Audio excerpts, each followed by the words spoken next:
They may seem unlikely companions, but it sounds like there's mutual respect. Come to this country again. It's a great honor to be with you. Prince Charles couldn't quite resist a wry smile. A great, great woman. Thank you very much.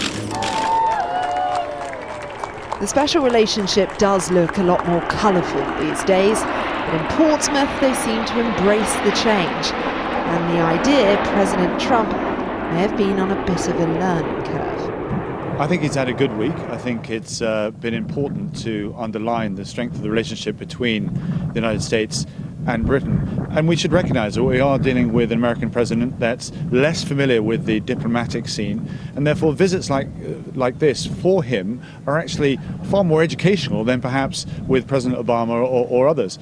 And so I think he's actually very much appreciated the time, the detail that's been put in, and the friendship that I think Britain has provided.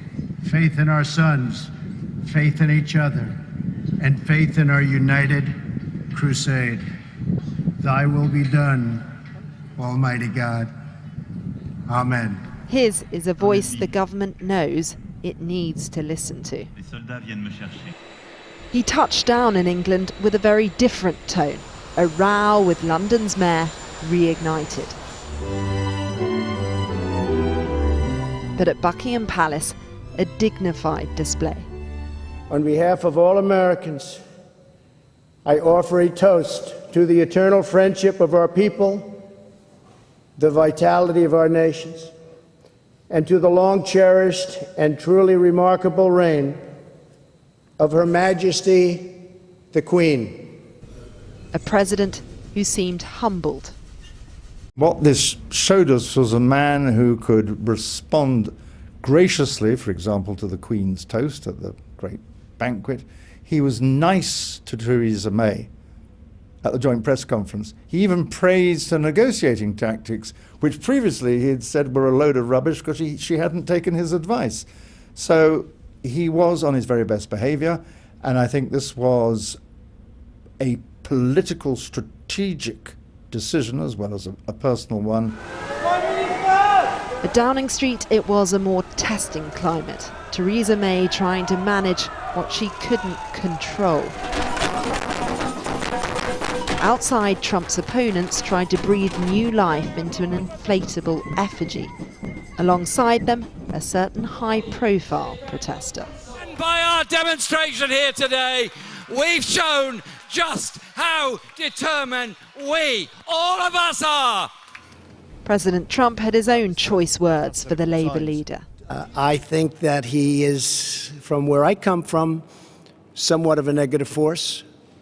For Theresa May, though, a gracious send-off. I have greatly enjoyed working with you. You are a tremendous professional and a person that loves your country dearly. Back in Portsmouth, another shift in mood at the end of a dizzying visit. It was ultimately free of diplomatic disasters, but rich with intrigue.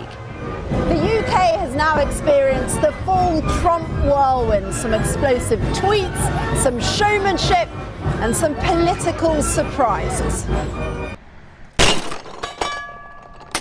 And here they seemed unfazed, if a little uplifted, by his trip. It really annoyed me to see Jeremy Corbyn, Sadiq Khan out in London, protesting that Donald Trump shouldn't be here. And I just want people to know that everybody doesn't think like them. I know President Trump is a controversial chap, but really, we're here to commemorate the soldiers. It's not about, the politics of today. It's about 75 years ago.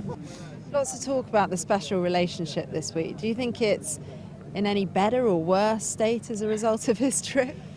In all honesty, I actually think it could be better. What do you think about some of his interventions on British politics? Very blunt, I would say, very blunt. He's not a very diplomatic sort of diplomat, is he, really? The president left for a round of golf in Ireland, leaving behind some cautious optimism and perhaps a sigh of relief. Cordelia Lynch, Sky News, Portsmouth.